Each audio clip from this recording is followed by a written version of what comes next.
قدیم گیت جو خود یزیدی قوم کی طرح تقریباً مٹائے جا چکے تھے 5 سے 7,000 سال پرانی موسیقی کا حصہ ہیں، لیکن یہ موسیقی باقاعدہ طور پر کبھی نہ لکھی گئی اور نہ ہی اس کو ریکارڈ کیا گیا ہے، بلکہ یہ ایک نسل سے دوسری نسل تک منتقل ہوئی ہے۔ اب یہ انوکھی آوازیں شمالی عراق میں یزیدیوں کے آبائی علاقے سے دور کئی اور گونج رہی ہیں۔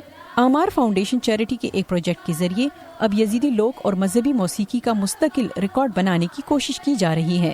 اس پروجیکٹ کی قیادت کرنے والے وائلن نواز مائیکل بکمن، جنہوں نے اس ماہ یزیدی موسیقاروں کو لندن ٹرینٹی لابان کنزرویٹری آف میوزک میں پرفارم کرنے کی دعوت دی۔ یزیدی لوگوں کی موسیقی ان کی ثقافت کا لازمی حصہ ہے۔ قوال نام کی ذات کے صرف ایک طبقے کو یہ موسیقی گانے کی اجازت ہے، ان میں سے اب صرف 16 رہ گئے ہیں، لہٰذا ہم نے سوچا کہ کسی اور نسل کشی کی صورت میں یا کسی اور بھیانک واقعے کی صورت میں یہ ضروری ہوگا کہ ہم اسے ریکارڈ کریں۔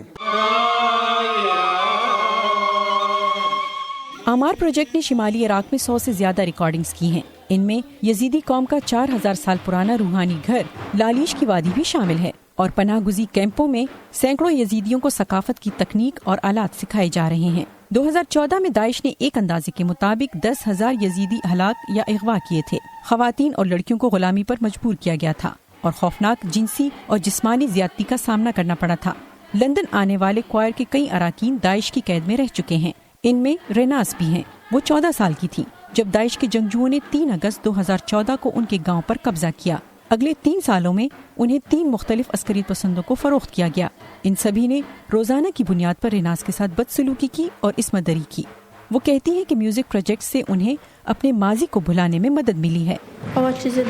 اس پروجیکٹ کی بدولت ہمارے لوگوں نے امید کا دامن نہیں چھوڑا، اور اگر وہ ہماری مدد کرتے رہیں گے تو ہم ہار نہیں مانیں گے۔